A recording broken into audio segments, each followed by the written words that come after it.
धन्यवाद महोदय। और यहाँ हम पुलिस महानिदेशक महोदय से विनम्र निवेदन करते हैं, माननीय मुख्य अतिथि महोदय को आशीर्वचन हेतु आमंत्रित करने का कष्ट करें।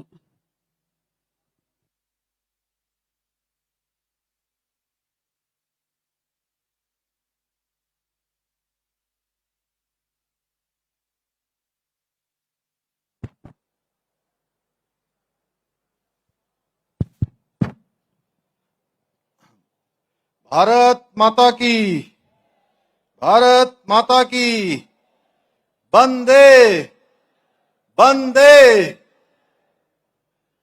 स्वतंत्रता दिवस के अवसर पर मंच पर आसीन हमारे राज्य के पूर्व मुख्यमंत्री, भारत सरकार के पूर्व मंत्री आदरणीय डॉक्टर रमेश पोखरियाल निशंक जी, हमारे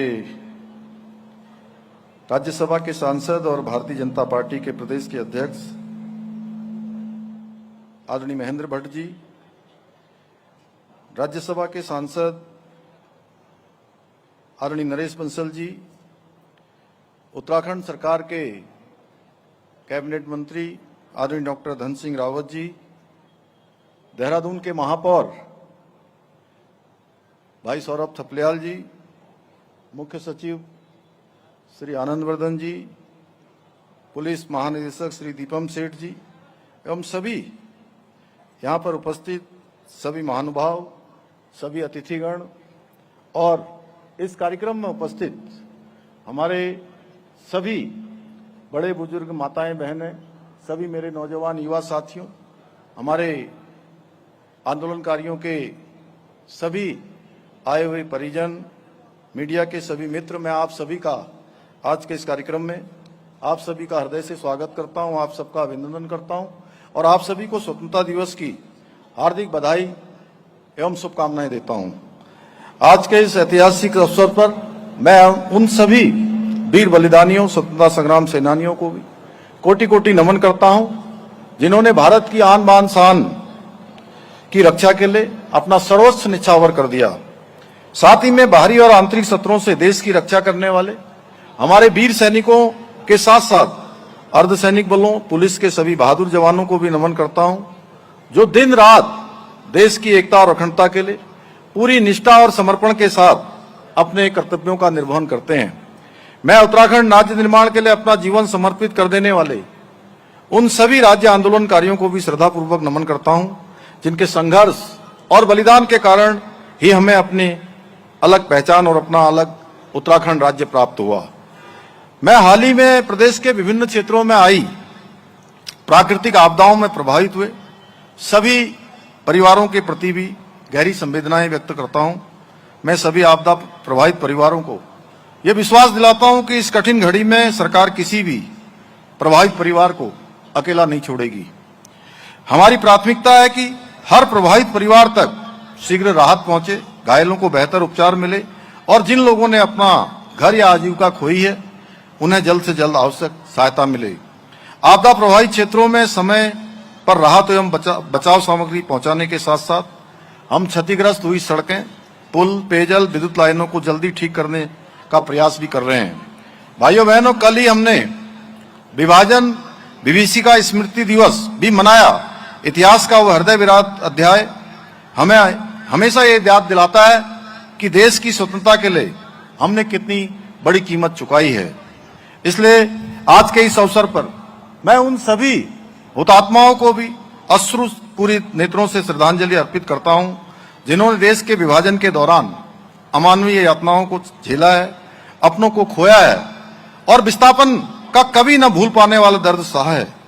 भाइयों बहनों, जिस देश को स्वतंत्रता मिलने के पश्चात यह कहकर नीचा दिखाने का प्रयास किया गया था कि यह देश न एक होकर कभी न रह सकेगा और न ही अपना लोकतंत्र बचा पाएगा, वो भारतवर्ष करोड़ों भारतवासियों के साहस, समर्पण और कार्यकुशलता के बल पर आज न केवल विश्व का सबसे बड़ा लोकतंत्र है बल्कि एक आर्थिक एवं सामरिक शक्ति भी है।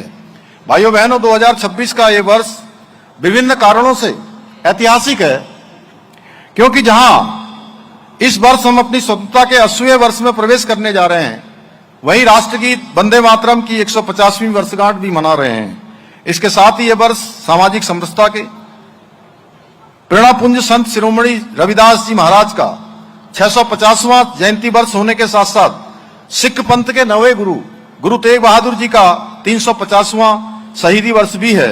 इतना ही नहीं, इस वर्ष राष्ट्र सेवा को समर्पित विश्व का सबसे बड़ा स्वयंसेवी संगठन राष्ट्रीय स्वयंसेवक संघ भी अपनी स्थापना के 100 वर्ष पूर्ण कर रहा है। संघ की एक शताब्दी की यात्रा संकल्प, संघर्ष और त्याग से राष्ट्र निर्माण तक की यात्रा है। भाइयों बहनों, राष्ट्र आज आदरणीय प्रधानमंत्री श्री नरेंद्र मोदी जी के कुशल नेतृत्व में विश्व मंच पर अपनी मजबूत उपस्थिति दर्ज करा रहा है। हमारे शास्त्रों में कहा गया है, जननी जन्मभूमिश्च स्वर्गादपि गरीयसी, अर्थात माता और मातृभूमि दोनों स्वर्ग से भी महान है। इसी भाव को अपने कार्यों का आधार बनाकर आदरणीय प्रधानमंत्री जी लगातार राष्ट्र सेवा के संकल्प के साथ निरंतर काम कर रहे हैं और आदरणीय प्रधानमंत्री जी ने देश को विकास की राह पर आगे ही नहीं बढ़ाया है, बल्कि 2047 में विकसित भारत का एक ऐतिहासिक संकल्प भी दिया है।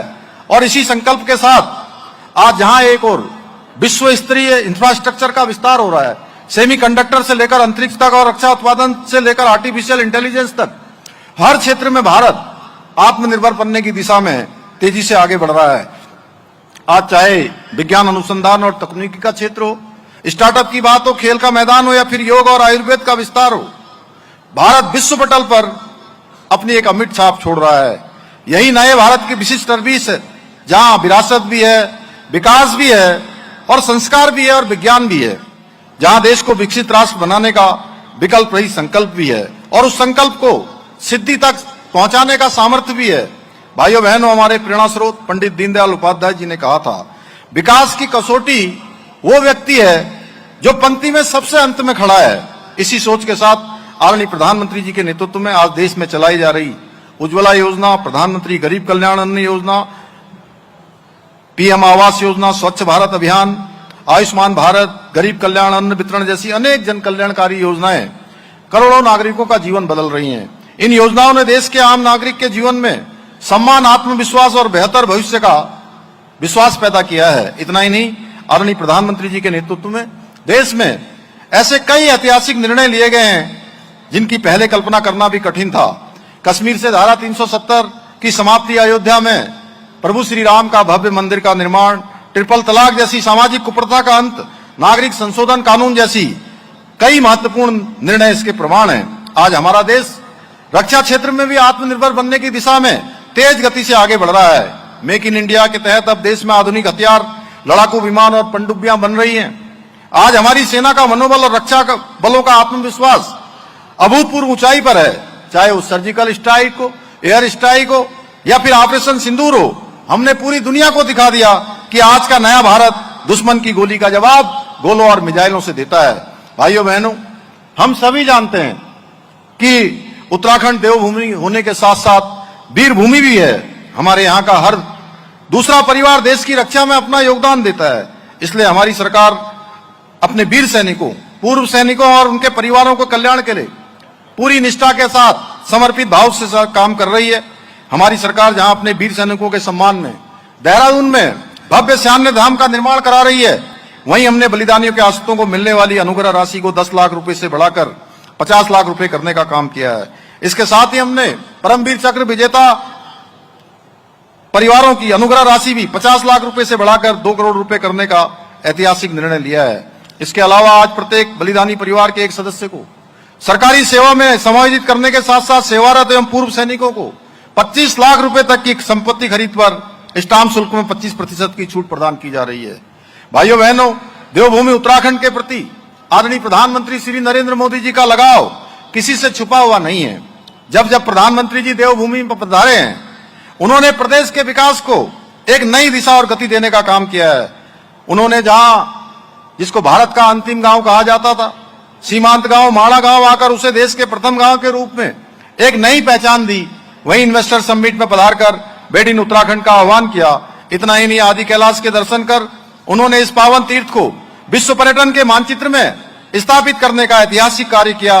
उत्तराखंड में पहली बार हुए राष्ट्रीय खेलों के उद्घाटन के अवसर पर पधारकर जहां आदरणीय प्रधानमंत्री जी ने देवभूमि को खेल भूमि के रूप में एक नई पहचान दी, वहीं अपनी हरसिल और मुखवा की यात्रा पर उन्होंने राज्य में शीतकालीन पर्यटन को बढ़ावा देने के लिए शीतकालीन यात्रा का शुभारंभ किया। इतना ही नहीं, पिछले वर्ष राज्य की रजत जयंती वर्ष में आकर उन्होंने आगामी 25 वर्षों के लिए उत्तराखंड के विकास का स्पष्ट विजन भी हमें प्रदान किया है। भाइयों बहनों, आप सभी को याद होगा वर्ष 2021 में आदरणीय प्रधानमंत्री जी ने बाबा केदार के धाम से कहा था कि 21वीं सदी का तीसरा दशक उत्तराखंड का दशक होगा, और आज हम आदरणीय प्रधानमंत्री जी के उस कथन को चरितार्थ करने के लिए प्रतिबद्ध होकर काम कर रहे हैं। हमारी सरकार ने वर्ष 2035 तक विकसित उत्तराखंड के निर्माण का लक्ष्य निर्धारित किया है, और इसके लिए जहां हम एक और शिक्षा, स्वास्थ्य, बिजली, सड़क, पेयजल और हवाई कनेक्टिविटी जैसी मूलभूत आवश्यकताओं को बेहतर बनाने का प्रयास कर रहे हैं, वहीं हमने 30 से अधिक विशिष्ट नीतियां बनाकर राज्य के सर्वांगीण विकास का विस्तृत रोड मैप भी तैयार किया है। हमने RRR अर्थात रोड, रेल और रोपवे का फोकस करते हुए जहां राज्य में सड़कों का विस्तार किया है, वहीं ऋषिकेश कर्णप्रयाग रेल परियोजना द्वारा पहाड़ों तक रेल पहुंचाने के स्वप्न को साकार करने के लिए भी हम तेजी से काम कर रहे हैं।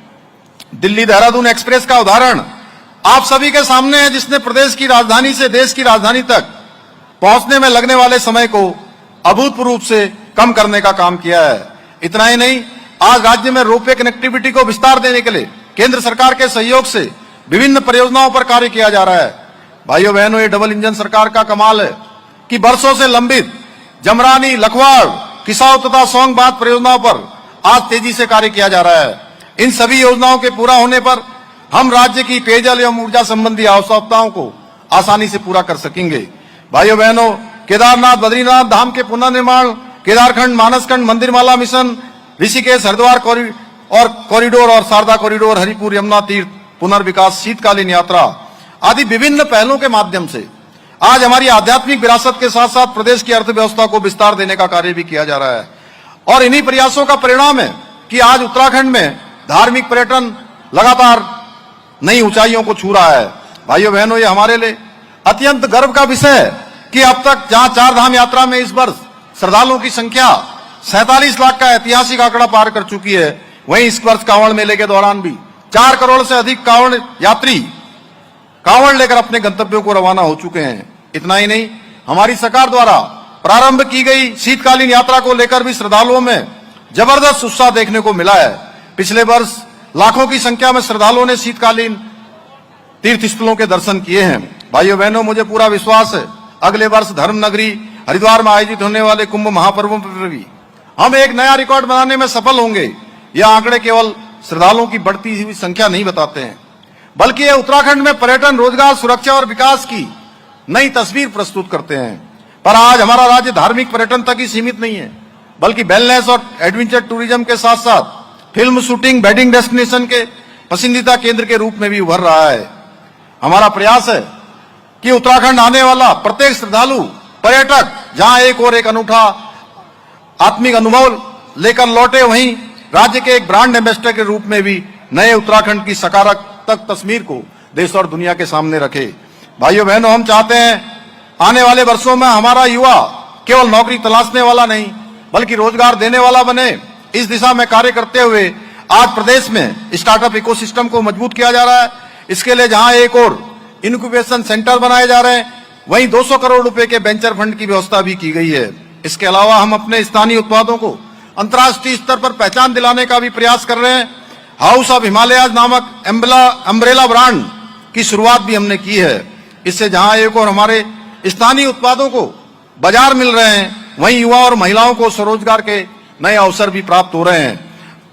आज राज्य में हमारी होम स्टे योजना द्वारा हजारों युवा अपने घरों से ही स्वरोजगार के नए अवसर पैदा कर रहे हैं। साथ ही मुख्यमंत्री सौर स्वरोजगार योजना द्वारा हरित ऊर्जा का उत्पादन कर आर्थिक रूप से सशक्त हो रहे हैं। इसके अलावा आज यहाँ राज्य में विभिन्न उद्योगों को स्थापित कर युवाओं के लिए रोजगार के अवसर बढ़ाने हेतु उधम सिंह नगर के किच्छा खुरपिया फार्म में 1000 एकड़ से अधिक भूमि पर स्मार्ट इंडस्ट्रियल टाउनशिप विकसित की जा रही है।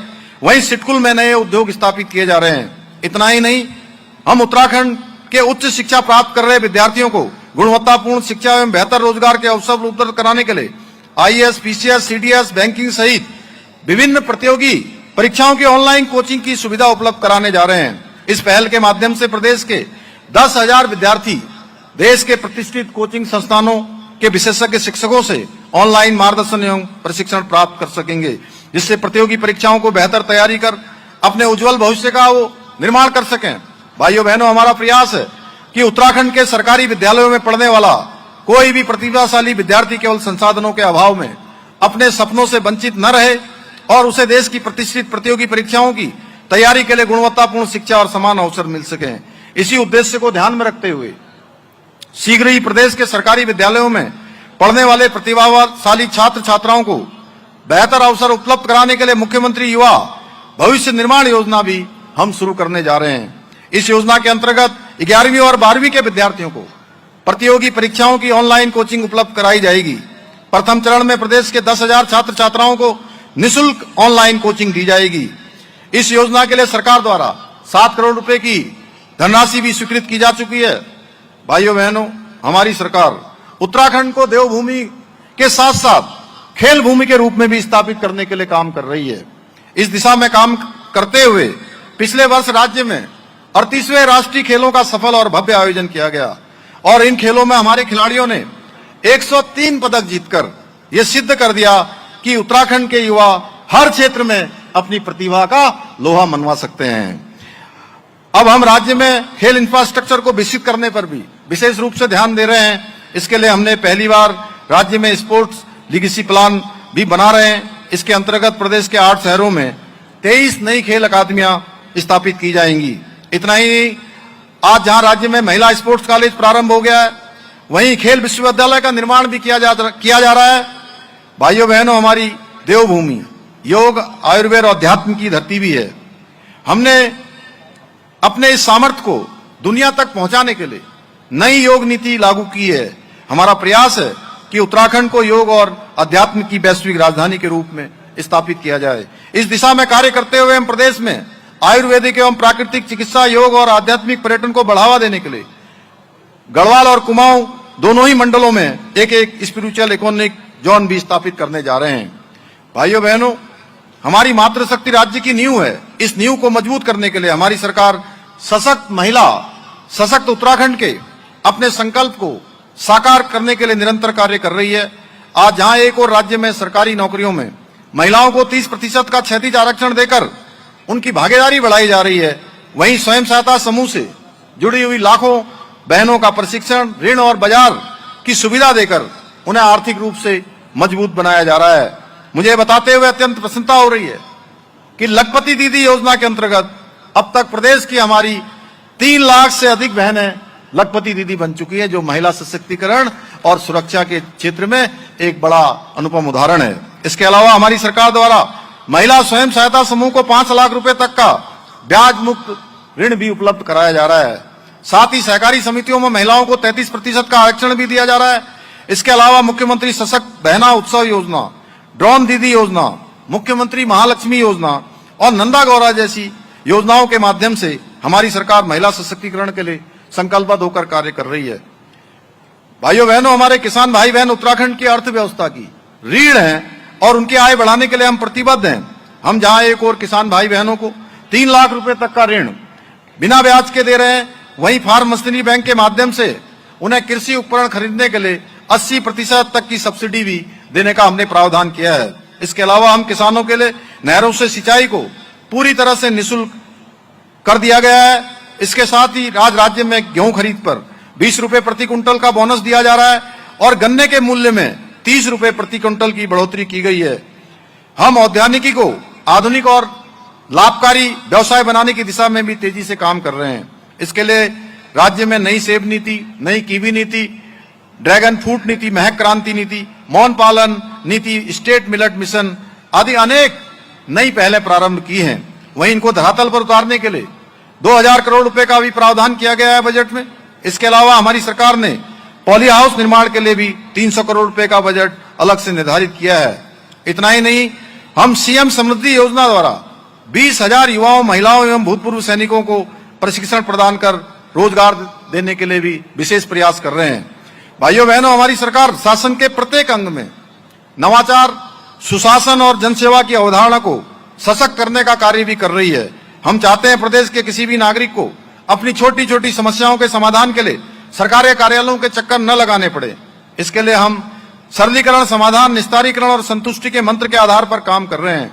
आज अपनी सरकार portal, e cabinet, e office, 1905 मुख्यमंत्री helpline, 1064 anti corruption helpline, digital Uttarakhand app आदि के माध्यम से शासन को और अधिक पारदर्शी और जवाबदेही बनाने का प्रयास किया जा रहा है।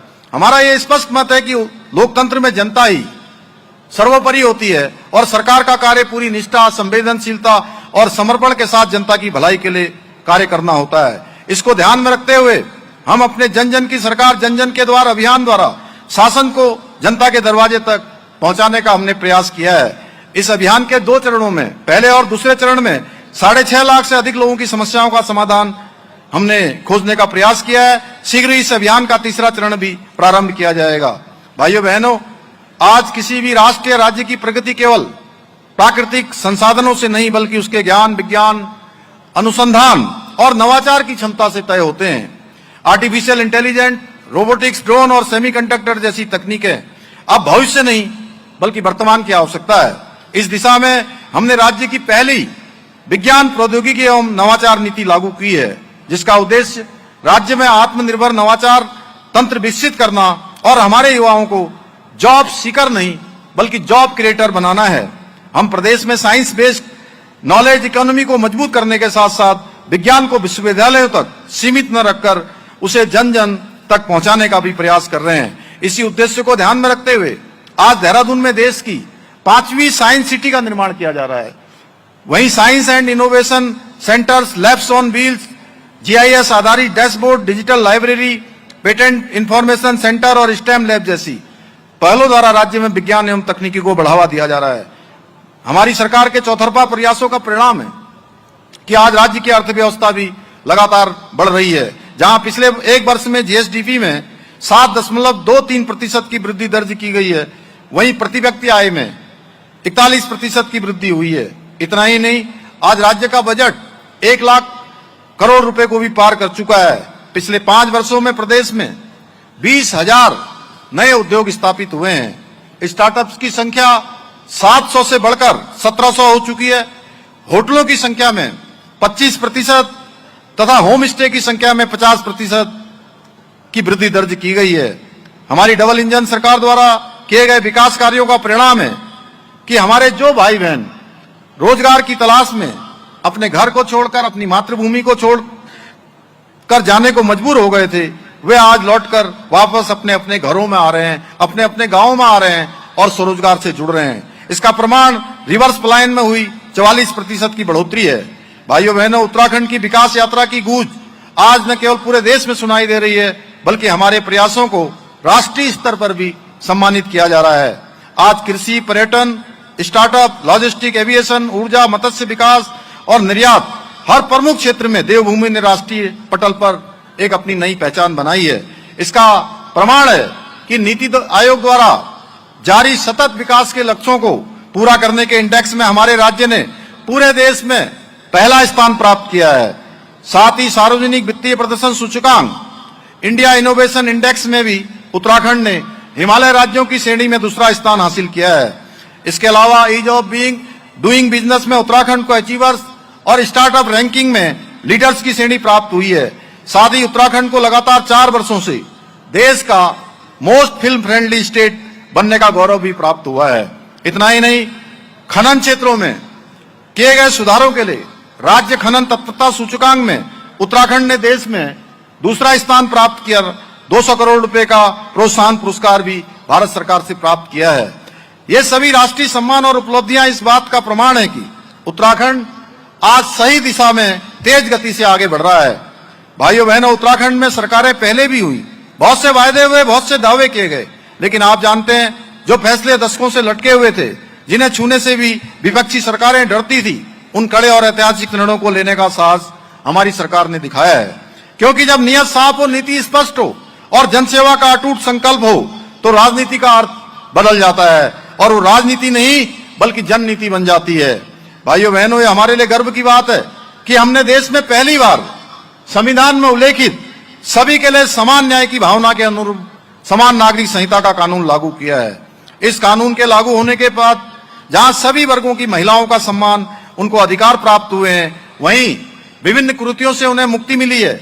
मुझे प्रसन्नता है जिस प्रकार पतित पावनी मां गंगा देवभूमि उत्तराखंड से निकलकर संपूर्ण भारतवर्ष को पवित्र जल से अभिसिंचित करती है, आज उसी प्रकार से उत्तराखंड से निकलने वाली ये समान नागरिक संहिता की धारा देश के दूसरे राज्यों को भी इस दिशा में आगे बढ़ने के लिए प्रेरित कर रही है। भाइयों बहनों, हमने तुष्टीकरण नहीं, संतुष्टीकरण को अपने शासन का मूल सिद्धांत बनाया है। इसी का परिणाम है कि अब तक 13,000 एकड़ से अधिक सरकारी भूमि को लैंड देहातियों से मुक्त कराने का भी काम किया है। इसके साथ ही हमने प्रदेश में सख्त भू कानून लागू कर देवभूमि की अस्मिता की रक्षा करने का भी प्रयास किया है। इस कानून के लागू होने के बाद राज्य की जो बहुमूल्य जमीनें खुर्द-बुर्द होने से बचेंगी। इतना ही नहीं, हमने राज्य में पहली बार धर्मांतरण विरोधी कानून, दंगा रोधी कानून जैसे कड़े कानूनों को लागू कर यह स्पष्ट कर दिया है कि देवभूमि में किसी भी प्रकार के राक्षसी कार्यों को बर्दाश्त नहीं किया जाएगा। इसके अलावा हमने एक और सनातन को बदनाम करने की कोशिश करने वाले काल नेमियों पर भी कड़ी कार्रवाई की है। वहीं मदरसा बोर्ड को भंग कर समाज के सभी वर्ग के बच्चों के लिए आधुनिक शिक्षा के द्वार खोलने का कार्य भी किया है। आज हम गर्व से कह सकते हैं, हमने जो कहा वो करके दिखाया। भाइयों बहनों, हमारी लड़ाई केवल पुरानी अर्थव्यवस्थाओं से नहीं है, बल्कि युवाओं के भविष्य से खिलवाड़ करने वाले माफिया और भ्रष्ट तंत्र के खिलाफ भी थी। इसलिए हमने पेपर लीक करने वाले गिरोह की कमर तोड़ने का, देश का सबसे सख्त नकल विरोधी कानून लागू करने का काम किया, जिसका परिणाम है पिछले 5 वर्षों में 34,000 से अधिक योग्य युवा पारदर्शी तरीके से सरकारी नौकरी प्राप्त करने में सफल रहे हैं, जो उत्तराखंड के इतिहास में एक रिकॉर्ड है। इतना ही नहीं, हम आने वाले समय में कई हजार नए पदों के लिए भर्ती प्रक्रिया भी प्रारंभ करने जा रहे हैं। भाइयों बहनों, हमने भ्रष्टाचार के खिलाफ जीरो टॉलरेंस की नीति को केवल नारों तक सीमित नहीं रखा है, बल्कि उसे धरातल पर उतारने का काम किया है। हमारा स्पष्ट संदेश है कि प्रत्येक ईमानदार व्यक्ति का सम्मान होगा और भ्रष्टाचार करने वालों को किसी भी कीमत पर संरक्षण नहीं मिलेगा। इसी का परिणाम है पिछले 5 वर्षों में भ्रष्टाचार में लिप्त छोटे कर्मचारियों के साथ साथ बड़े अधिकारियों पर भी भ्रष्टाचार निरोधक कार्रवाई करने का काम हमारी सरकार ने किया है। भाइयों बहनों, हमारी सरकार द्वारा किए गए सभी फैसले उत्तराखंड के भविष्य की दिशा और दशा तय करने वाले हैं। ये उस उत्तराखंड के निर्माण का संकल्प है जिसका सपना हमारे राज्य आंदोलनकारियों ने देखा था, हमारे बलिदानियों ने देखा था। हम ऐसे उत्तराखंड का निर्माण करना चाहते हैं जहां विकास भी हो, विरासत भी हो, रोजगार भी हो, पलायन का समाधान भी हो, आधुनिकता भी हो और हमारी संस्कृति एवं पहचान की मजबूती भी हो। लेकिन आज जब देवभूमि के विकास की गंगा बह रही है, पारदर्शी व्यवस्था कायम की जा रही है, तो कुछ लोगों को बड़ी तकलीफ हो रही है। ये वही लोग हैं जिन्होंने सालों सालों तक सत्ता का सुख भोगा है। जब भी कोई महत्वपूर्ण निर्णय का समय आया है, इन्होंने अपनी वोट बैंक की राजनीति के कारण कोई सकारात्मक निर्णय नहीं लिया है। उन्होंने अपने समय में न केवल देवभूमि के संसाधनों को लूटने का काम किया है, बल्कि जनता को अपने झूठे आश्वासनों के अंधकार में धकेलने का काम किया है। और जब आज हमारी सरकार धरातल पर काम कर रही है, जनसेवा कर रही है, तो ऐसे लोगों के पास विरोध करने के अलावा कोई मुद्दा नहीं बचा है। लेकिन प्रदेश की जनता जानती है कौन केवल चुनाव के समय दिखाई देता है, कौन मुश्किल समय में जनता के बीच में खड़ा रहता है। जनता ये भली भांति जानती है कौन अवसर देखकर राजनीति करता है, कौन अवसर मिलने पर जनसेवा करता है। भाइयों बहनों, मैंने राजनीति को कभी सत्ता का सुख भोगने का माध्यम नहीं माना। मेरे लिए राजनीति केवल और केवल जनसेवा का जरिया मात्र है। मेरे लिए मेरी देवभूमि की पवित्र मिट्टी और जनता का विश्वास ही सब कुछ है। और आज प्रदेश के कोने कोने में जो हमें अपार जन समर्थन और आशीर्वाद मिल रहा है, उसे देखकर मैं पूरे विश्वास के साथ कह सकता हूं कि उत्तराखंड की जनता ने स्पष्ट कर दिया है कि उनको अब प्रदेश में स्थिरता चाहिए, उनको विकास चाहिए। ये विकास किसी कीमत पर रुकना नहीं चाहिए, यह अनवरत रूप से चलना चाहिए। भाइयों बहनों, इन 5 वर्षों में जो अभूतपूर्व विकास कार्य आपने देखे हैं, वे तो हमारे दूरदर्शी संकल्पों की केवल एक झांकी भर है। अभी तो देवभूमि के स्वर्ण भविष्य की पूरी तस्वीर गढ़ना बाकी है। आप सभी ने हमारे पिछले 5 वर्षों के कार्यकाल में देखा है कि हमारी सरकार केवल घोषणाएं करने वाली सरकार नहीं है। हम जो संकल्प लेते हैं उसे सिद्धि तक पहुंचाकर ही दम लेते हैं। इसी भावना के अनुरूप आज इस पावन अवसर पर मैं कुछ महत्वपूर्ण घोषणाएं भी राज्यवासियों के लिए करना चाहता हूं कि पर्वतीय क्षेत्रों में औद्योगिक विकास पहुंचे, स्थानीय रोजगार के अवसर बने और नई गति इन क्षेत्रों को मिले, इसके लिए चमोली जनपद, पौड़ी जनपद और अल्मोड़ा में विशेष औद्योगिक पार्क स्थापित किए जाएंगे। राज्य के युवाओं को सामर्थ्य को सही दिशा देने, उनके भविष्य को सुरक्षित करने, उनकी आकांक्षाओं के अनुरूप नीति निर्माण में युवाओं की प्रभावी भागीदारी सुनिश्चित करने के लिए प्रदेश के प्रथम युवा आयोग की स्थापना की जाएगी। सीमावर्ती ग्रामों के युवाओं, भूतपूर्व सैनिकों एवं अग्निवीरों को अपने गांव में ही स्वरोजगार उद्यम स्थापित करने के लिए प्रोत्साहित करने हेतु राज्य सरकार द्वारा संचालित योजनाओं के अंतर्गत अतिरिक्त सहायता एवं प्रोत्साहन प्रदान किया जाएगा। प्रदेश में वर्ग 3 एवं वर्ग 4 की भूमि के विनियमितीकरण हेतु समय सीमा का विस्तार कर भूमि धरी अधिकार प्रदान किए जाएंगे। प्रधानमंत्री आवास योजना के अंतर्गत राज्यांश 50,000 रुपए से बढ़ाकर 75,000 रुपए किया जाएगा। हम राज्य के 18 से 30 वर्ष के युवाओं के लिए मुख्यमंत्री युवा स्वरोजगार एवं उद्यमिता प्रोत्साहन योजना प्रारंभ करेंगे, जिसके अंतर्गत IIT, IIM जैसे प्रतिष्ठित संस्थानों के साथ मिलकर युवाओं को निःशुल्क उद्यमिता एवं कौशल प्रशिक्षण दिया जाएगा। साथ ही उन्हें संबंधित उद्यम स्थापित करने हेतु बैंक से ऋण की 30% राशि को अनुदान के रूप में सरकार के द्वारा वहन किया जाएगा। देवभूमि उत्तराखंड के बहादुर बच्चों को सम्मानित करने के लिए इस वर्ष से उन्हें बाल वीरता पुरस्कार भी प्रदान किया जाएगा। भाइयों बहनों, आपने हम पर जो भरोसा व्यक्त किया है वो हमारे लिए राजनीतिक समर्थन मात्र नहीं है, यह हमारी एक जिम्मेदारी है, हमारा कर्तव्य है। और मैं आपको यह विश्वास दिलाता हूं कि हमने उत्तराखंड को देश का श्रेष्ठ राज्य बनाने का जो विकल्प रही संकल्प लिया है, हम उसे पूरा करके ही दम लेंगे। इन्हीं शब्दों के साथ पुनः सभी प्रदेशवासियों को स्वतंत्रता दिवस की बधाई एवं शुभकामनाएं देते हुए कविता की इन पंक्तियों के साथ अपनी बात समाप्त करता हूं कि रग रग में विश्वास लिए, संकल्प लिए, विकास लिए, सबका हित मन लेकर के आंखों में नौ आकाश लिए, हमें मिलकर बढ़ते जाना है, अभी बहुत आगे हमें जाना है। हम तकदीरों को बदल रहे हैं, हम तस्वीरों को बदल रहे हैं, हम तोड़ रहे हैं जंजीरें, हम अंधेरों से निकल रहे हैं। हमें सूरज नया उगाना है, हमें मिलकर बढ़ते जाना है, हमें अभी बहुत आगे हमें जाना है, अभी बहुत आगे हमें जाना है। धन्यवाद, बहुत बहुत धन्यवाद। धन्यवाद महोदय। और अब वक्त है प्रतिभाओं के सम्मान का। स्वतंत्रता दिवस वर्ष 2026 के अवसर पर माननीय मुख्यमंत्री उत्तराखंड द्वारा उत्तराखंड पुलिस के 15 पुलिस कार्मिकों को उनकी उत्कृष्ट एवं सराहनीय सेवाओं के लिए मुख्यमंत्री सराहनीय सेवा पदक प्रदान किए जाने की घोषणा की गई है। इनमें से 8 पुलिस अधिकारी कर्मचारियों को सेवा के आधार पर तथा 7 पुलिस अधिकारी कर्मचारियों को विशिष्ट कार्य के लिए मुख्यमंत्री सराहनीय सेवा पदक दिए जाने की घोषणा की गई है। विशिष्ट कार्यों के लिए सराहनीय सेवा पदक 2 कार्मिकों को मरणोपरांत प्रदान किया जा रहा है। यहाँ हम पुलिस महानिदेशक महोदय से विनम्र निवेदन करते हैं कि वे माननीय मुख्य अतिथि महोदय को पदक अलंकरण हेतु आमंत्रित करने का कष्ट करें। विशिष्ट कार्य के लिए मुख्यमंत्री सराहनीय सेवा पदक मरणोपरांत निरीक्षक अभिसूचना स्वर्गीय श्री मनोज मनराल, आपके द्वारा स्थानीय अभिसूचना इकाई देहरादून में नियुक्त रहते हुए जनपद में अवैध रूप से निवासरत विदेशी नागरिकों के संबंध में तथा प्रधानमंत्री जी के देहरादून भ्रमण के दौरान महत्वपूर्ण सूचनाओं का संकलन कर कानून व्यवस्था बनाए रखने में महत्वपूर्ण योगदान दिया गया। कर्णप्रयाग चमोली प्रकरण के दौरान शांति एवं कानून व्यवस्था के दृष्टिगत कुल्हाल बैरियर पर महत्वपूर्ण सूचनाओं का संकलन करते हुए स्थिति को नियंत्रित एवं शांतिपूर्ण बनाए रखने में सराहनीय भूमिका निभाई गई। स्वर्गीय श्री मनोज मनराल को मरणोपरांत मुख्यमंत्री सराहनीय सेवा पदक से अलंकृत पदक प्राप्त किया। मनोज मनराल की धर्मपत्नी श्रीमती नेहा मनराल।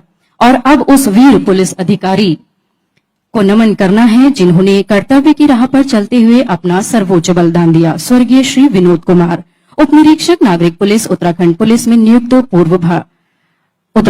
में नियुक्ति से पूर्व भारतीय सेना में सेवाएं दे चुके हैं। वर्ष 2016 में पुलिस सेवा में आने के बाद उन्होंने विभिन्न दायित्वों का निष्ठापूर्ण निर्वहन करते हुए अपराध, अनावरण एवं नशा तस्करी की रोकथाम में उल्लेखनीय योगदान दिया। 22 जून 2026 को मुनिकीरेती क्षेत्र में रात्रि चेकिंग एवं गश्त ड्यूटी के कर्तव्य निर्वहन के दौरान वाहन दुर्घटना में वीरगति को प्राप्त हुए। आपकी ओर से पदक प्राप्त किया आपकी धर्मपत्नी श्रीमती नीलम शर्मा ने। विशिष्ट कार्यों के लिए सराहनीय सेवा पदक प्राप्त करने हेतु अगला क्रम है श्री सुनील कुमार मीणा, पुलिस महानिरीक्षक कार्मिक, उत्तराखंड। नवीन न्याय संहिता की प्रचार प्रसार एवं जन जागरूकता हेतु राज्य स्तरीय प्रदर्शनी के सफल आयोजन तथा ICJS 2.0 में राष्ट्रीय मासिक रैंकिंग में उत्तराखंड को प्रथम स्थान दिलाने में आपका उत्कृष्ट योगदान रहा। आपके इस विशिष्ट कार्य के लिए आपको मुख्यमंत्री सराहनीय सेवा पदक से सम्मानित किया जा रहा है। अगला क्रम है श्री नवनीत सिंह, वरिष्ठ पुलिस अधीक्षक जनपद हरिद्वार। आपके द्वारा SSP STF कार्यकाल के दौरान QR कोड के जरिए उत्तराखंड सहित 6 राज्यों में फैले अंतर्राज्यीय नकली दवा नेटवर्क का पर्दाफाश कर 19 अभियुक्तों को गिरफ्तार किया। कार्रवाई में लगभग 14 करोड़ के लेन देन के दस्तावेज तथा 2 करोड़ से अधिक मूल्य की नकली दवाओं के निर्माण से जुड़े साक्ष्य बरामद कर इस संगठित गिरोह की कमर तोड़ी गई। आपके विशिष्ट कार्य के लिए आपको सराहनीय सेवा पदक से अलंकृत किया गया। अगला क्रम है श्री अभय कुमार सिंह, अपर पुलिस अधीक्षक जनपद हरिद्वार। आपके द्वारा जनपद उधम सिंह नगर में सांप्रदायिक संवेदनशील घटनाओं में त्वरित एवं प्रभावी कार्यवाही करते हुए संभावित विवादों को रोका तथा क्षेत्र में शांति एवं सौहार्द को बनाए रखा गया। आपको प्रधान मुख्यमंत्री सराहनीय सेवा पदक से अलंकृत किया गया। अगला क्रम है श्री शांतनु पराशर, अपर पुलिस अधीक्षक साइबर क्राइम, पुलिस थाना देहरादून। आपके द्वारा पुलिस महानिदेशक उत्तराखंड के निर्देशन में राज्यव्यापी साइबर सुरक्षा अभियान के तहत राज्य स्तरीय टीम द्वारा सभी जनपदों में समन्वय स्थापित कर प्रगति मूल्यांकन के सभी 9 बिंदुओं पर प्रभावी कार्यवाही को सुनिश्चित किया गया, जिससे राष्ट्रीय स्तर पर राज्य की सकारात्मक छवि को सुदृढ़ता मिली। इस विशिष्ट कार्य के लिए आपको मुख्यमंत्री सराहनीय सेवा पदक से अलंकरण किया गया। अगले क्रम पर है श्री मनोज असवाल, पुलिस उपाधीक्षक अभिसूचना। सहस्त्रधारा कार्लीगार्ड आपदा में दुर्गम परिस्थिति के बावजूद तत्काल मौके पर पहुंचकर राहत बचाव, प्रभावितों की सुरक्षा एवं पुनर्वास कार्यों का प्रभावी समन्वयन किया गया। SDRF सहित विभिन्न एजेंसियों के समन्वय से खोज बचाव एवं आवश्यक सेवाओं की त्वरित बहाली हेतु आपके द्वारा महत्वपूर्ण योगदान दिया गया, श्री मनोज असवाल।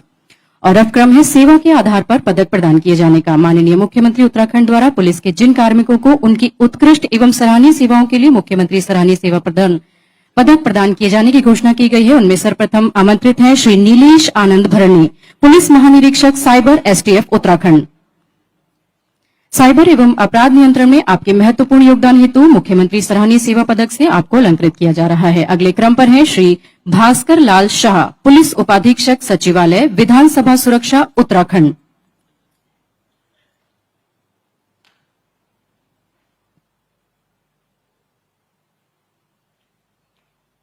अगले क्रम पर हैं श्री त्रिवेंद्र सिंह राणा, पुलिस उपाधीक्षक जनपद चमोली।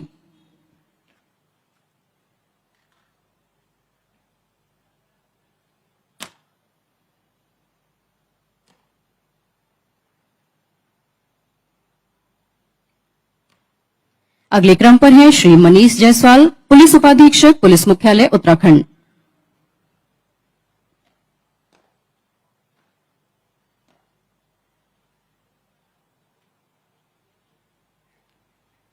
अगले क्रम पर हैं श्री गिरिबर सिंह रावत, निरीक्षक नागरिक पुलिस, पुलिस मुख्यालय, उत्तराखंड।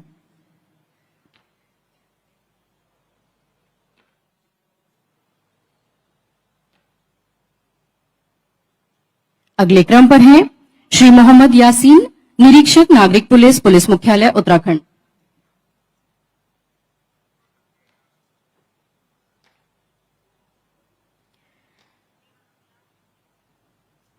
अगले क्रम पर हैं श्री दिनेश चंद, गुण नायक, 44वीं वाहिनी PAC।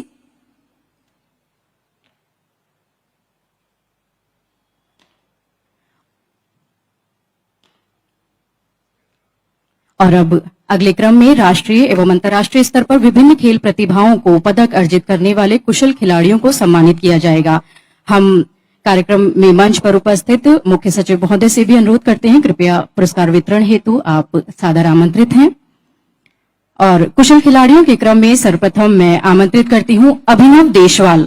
अभिनव देशवाल, आपके द्वारा डेफ ओलंपिक 2025 में स्वर्ण पदक प्राप्त किया गया। एक बार जोरदार तालियों से सभी का उत्साहवर्धन करें।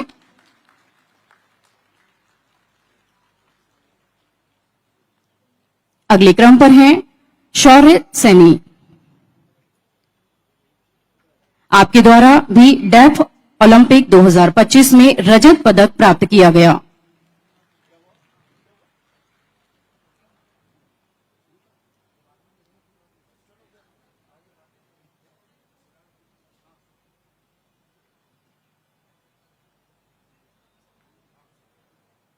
अगले क्रम पर हैं स्नेह राणा। आपके द्वारा आईसीसी वुमेन वर्ल्ड कप 2025 में स्वर्ण पदक प्राप्त किया गया।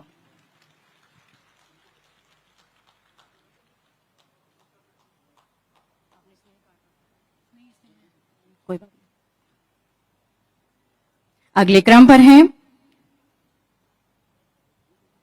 उन्नति शर्मा। आपके द्वारा राष्ट्रमंडल खेल 2026 ग्लासगो में जूडो प्रतियोगिता में कांस्य पदक प्राप्त किया गया।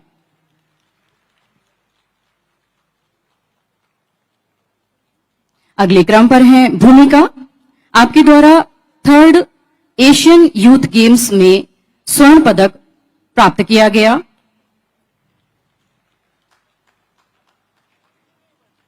जोरदार तालियों से हमारे सभी कुशल खिलाड़ियों का उत्साहवर्धन करते रहें।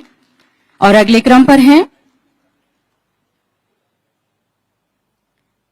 क्रम पर आमंत्रित हैं निकिता चंद। आपके द्वारा एशियन चैंपियनशिप में रजत पदक प्राप्त किया गया।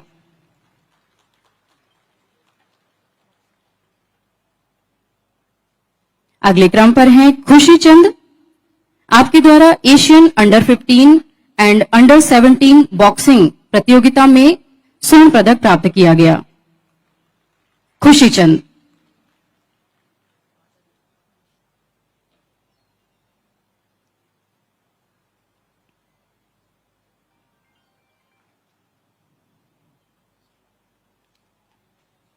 और अब अगले क्रम पर हैं मनीषा चौहान। आपके द्वारा हॉकी वुमेन्स एशिया कप में रजत पदक प्राप्त किया गया। आपकी ओर से आपके पिताजी श्री ज्ञान सिंह चौहान पुरस्कार प्राप्त कर रहे हैं।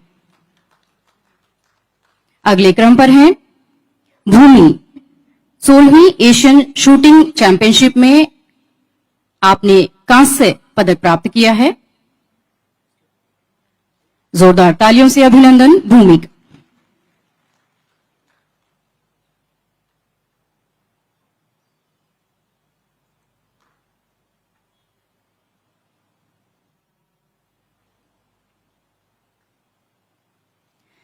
धन्यवाद महोदय। पदक प्राप्त करने वाले सभी अधिकारियों, कर्मचारियों एवं कुशल खिलाड़ियों को हार्दिक बधाई एवं शुभकामनाएं। और अब वह क्षण आ गया है जब अनुशासन मिलेगा संगीत से, शौर्य मिलेगा सुरों से और कदम ताल मिलेगी राष्ट्रभक्ति की धुन से। प्रस्तुत होने जा रहा है उत्तराखंड पुलिस महिला पाइप बैंड प्लाटून का शानदार प्रदर्शन। यह केवल संगीत नहीं है, उन वीर नारियों की आवाज है जो वर्दी में कर्तव्य निभाते हुए यह संदेश देती हैं कि नारी शक्ति केवल सशक्त नहीं, नारी शक्ति राष्ट्र शक्ति है।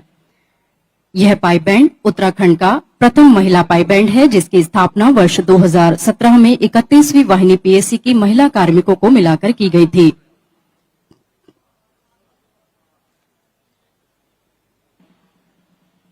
आज के इस प्रदर्शन में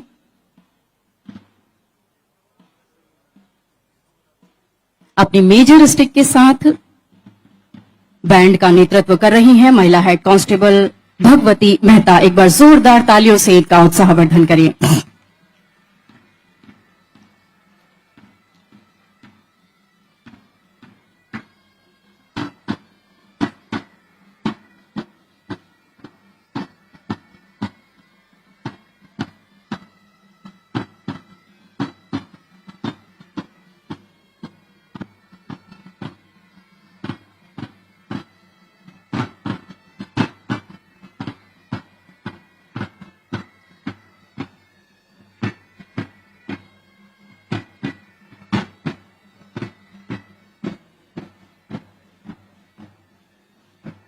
आप सभी साक्षी बन रहे हैं उस अद्भुत क्षण के जहां ड्रम की गूंजती थाप और मशकबीन की जोशीली धुन वातावरण में शौर्य, अनुशासन और राष्ट्रभक्ति का संचार कर रही है।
ड्रम की प्रत्येक थाप मानो वीर जवानों के दृढ़ कदमों की आवाज है। एक ऐसी आवाज जो कहती है कि राष्ट्र की आन बान और शान की रक्षा हमारे प्रहरी सदैव सजग तरीके से करते हैं। और मशक बीन की स्वर लहरियां मानो पर्वतों की चोटियों से उठती वीरता की पुकार हैं। इसकी धुन में उत्तराखंड की सैन्य परंपरा, लोक संस्कृति और देशभक्ति की वह भावना समाहित है जिसने पीढ़ियों से वीरों को मातृभूमि के लिए सर्वस्व न्यौछावर करने की प्रेरणा दी है।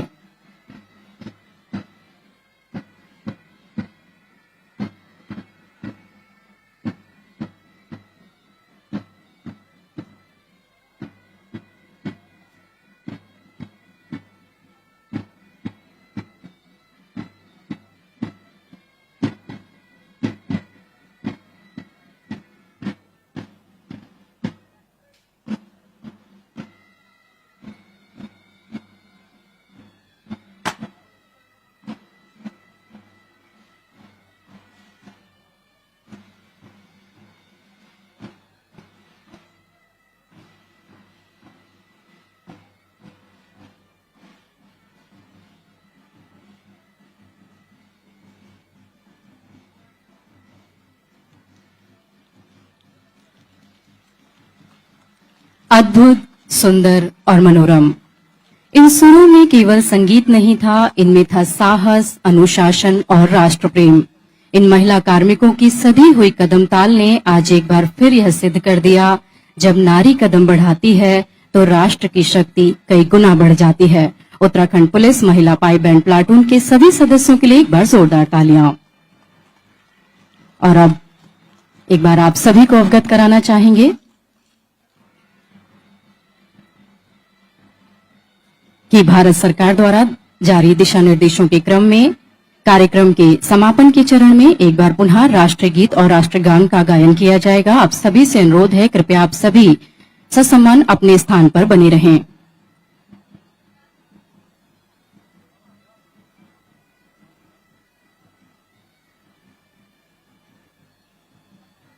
राष्ट्रगीत और राष्ट्रगान के गायन के समय आप सभी अपने स्थान पर खड़े होने का कष्ट करेंगे।